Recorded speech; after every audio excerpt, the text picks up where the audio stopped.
itu di kegiatan itu di elemen panen dan pasca panen. Pada pasca panen itu pada tahapan dan ada produk yang kami panen bisa langsung kita pasarkan, ada produk yang bisa dilakukan pengulang lanjutan. Jadi itu saya temukan persoalan itu ketika anak-anak itu diminta untuk misalkan pertanggungjawabkan apa yang mereka laksanakan dalam bentuk presentasi, itu mereka presentasi asal-asal dan bahkan ada yang tidak dalam kemampuan untuk berbicara juga susah untuk menyampaikan pendapat. Yang berikut kita minta mereka untuk menganalisis biaya ini juga, mereka kesusahan untuk itu. Yang berikut soal media promosi kita minta, karena sekarang ini kan zaman modern, dunia digital, jadi kita minta mereka untuk mempromosikan itu, mereka susah sekali untuk mendesain menggunakan media digital. Jadi saya minta untuk kita sama-sama kira-kira mencari solusi terkait persoalan yang saya hadapi. Mungkin dari Bapak Ibu Guru bisa ada tanggapan terkait persoalan ini. Mungkin ada yang berhubungan dengan materi Bapak Ibu Guru, saya persilakan. Kita diskusi bebas. Untuk setting itu nanti masuk dalam pembelajaran desain, nanti pakai Canva, bisa pakai Photoshop, itu bisa. Dan ada beberapa aplikasi dari Android yang bisa nanti mereka install, mereka buat dari situ. Lalu untuk mau promosi ini kan bisa dari Facebook, Instagram, kalau mereka dipoles di bagian kata-kata, sehingga lebih menarik. Itu dari saya. Kalau untuk prosedur soalnya mungkin menulis teks prosedur.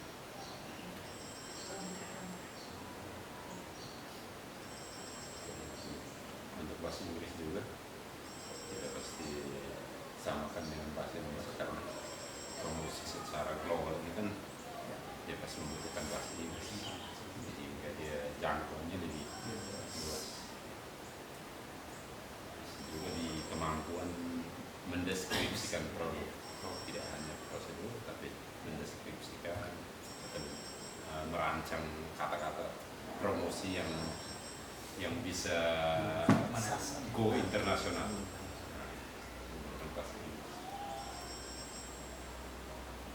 Di perhitungan biasanya saya lihat masih perhitungan dasar. Itu kita bisa berkolaborasi saat pada orang butuhkan, kayak bisa siap bantu menjelaskan kepada anak bagaimana cara kita menghitung dan bisa usaha.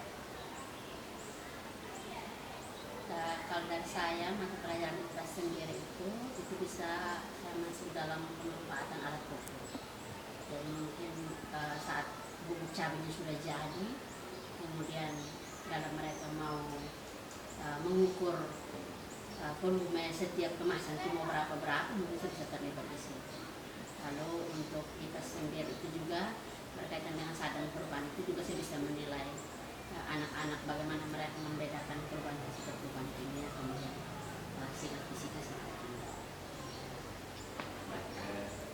Terima kasih untuk tanggapannya. Akhirnya saya bisa sama-sama menemukan solusi, dan ini tentu saja dalam setiap kegiatan ini pasti ada dalam setiap materi dari Bapak Ibu kita masing-masing, dan kita bisa mengukurnya dalam satu proyek.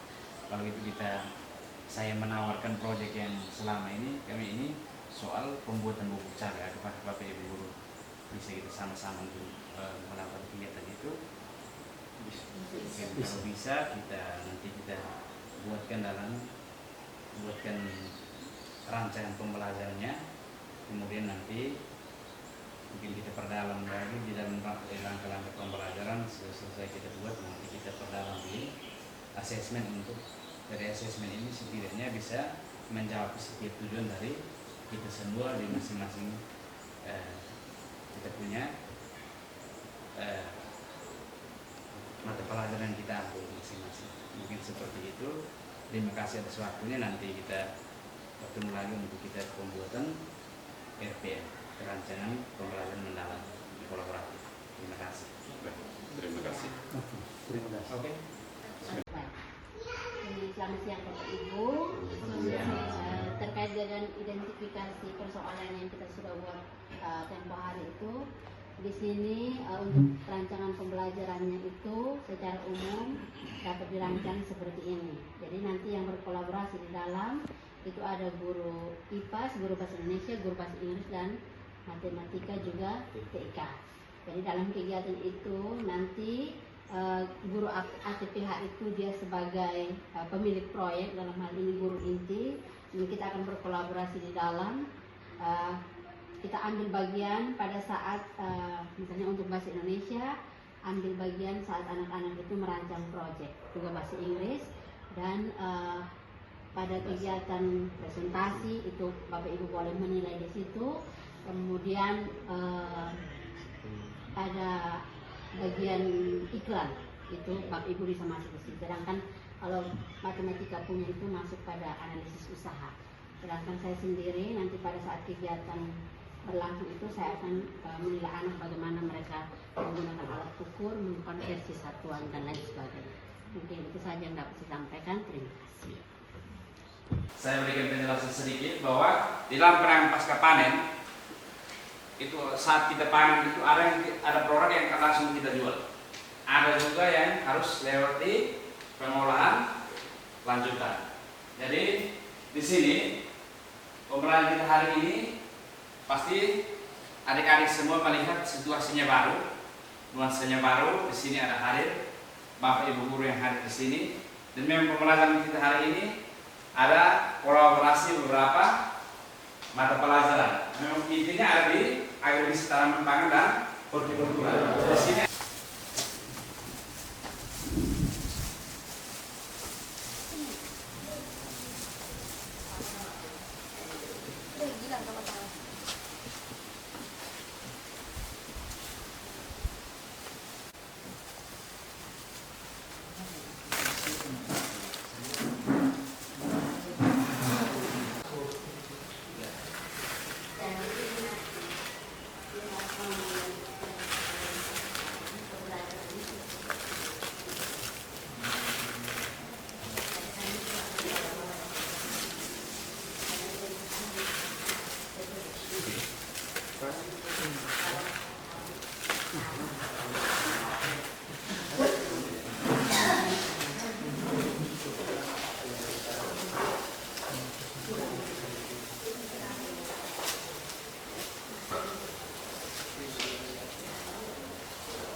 kira-kira kalau misalnya teman-teman mau membuat cabai bubuk itu, yang pertama itu penyortiran.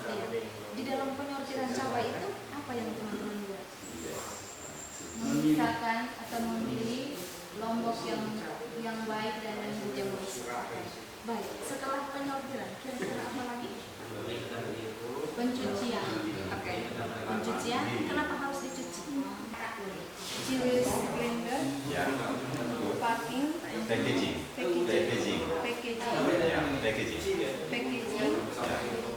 branding and labeling. Labeling. Yeah, good. Weighing chilies, washing chilies, drying chilies, Yeah. weighing chilies, Yeah. chili dried. The chili, maybe finish.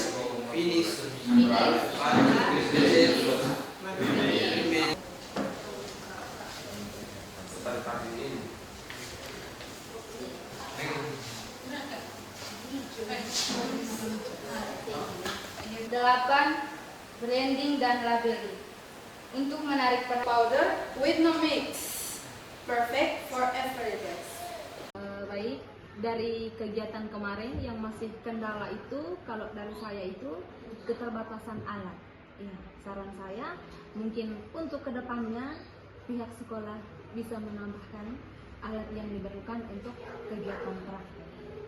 Karena kemarin venue hanya satu dan yang aktif untuk kegiatan itu hanya beberapa orang saja, sementara yang lain duduk diskusi dan bahkan ada yang duduk menonton. Terima kasih. Baik, kalau dari saya sendiri mungkin soal waktu, karena yang kita rancang itu kita satu pertemuan 2 kali 45 menit, saya pikir tidak cukup kalau kita merancang satu proyek dan dia hanya habis dalam 2 jam. Jadi saran saya mungkin kita buatkan 2 pertemuan lebih dari itu, sehingga salah satu pertemuan itu khusus untuk kita sampai tahapan merancang, dan pertemuan berikut baru kita action atau praktik proyek itu. Menurut saya seperti itu. Baik, kalau saya melihat daripada keaktifan murid pada saat diskusi itu, kita sebagai fasilitator perlu kita lihat dan perlu memberi motivasi juga agar semua bisa berperan aktif dalam kegiatan diskusi. Mungkin bila perlu kita memberi semacam pembagian kerja sehingga tidak terkesan bahwa yang lain pasif saja. Jadi motivasi dan juga kita harus mengontrol mereka kegiatan diskusi agar semua aktif. Terima kasih. Baik, kalau dari saya mungkin pembelajaran itu perlu ada sedikit penjelasan tentang keterkaitan mata pelajaran lain terhadap materi inti yang akan disampaikan, sehingga anak-anak itu sadar bahwa karena saya belajar matematika, ternyata matematika juga berperan di kan punya kejuruan manfaat dari pelajaran lain. Kalau dari saya sendiri, ini masih ada kaitannya dengan yang tadi disampaikan oleh Ibu Niti bahwa keterbatasan alat itu kita bisa lakukan dengan cara anak-anak itu dikasih praktek itu bergilir. Jadi satu kelompok praktek, mungkin satu kelompok itu bisa didampingi dengan yang tadi pembelajaran bahasa Inggris, bahasa Indonesia atau matematika, sehingga mereka jangan kayak kemarin yang kita buat itu kan ini perwakilan dari kelompok saja toh. Akhirnya yang bekerja dia kerja, sementara kelompok yang lain nganggur. Harusnya itu kita di situ kita mulai berperan sudah untuk mendampingi mereka. Itu saja.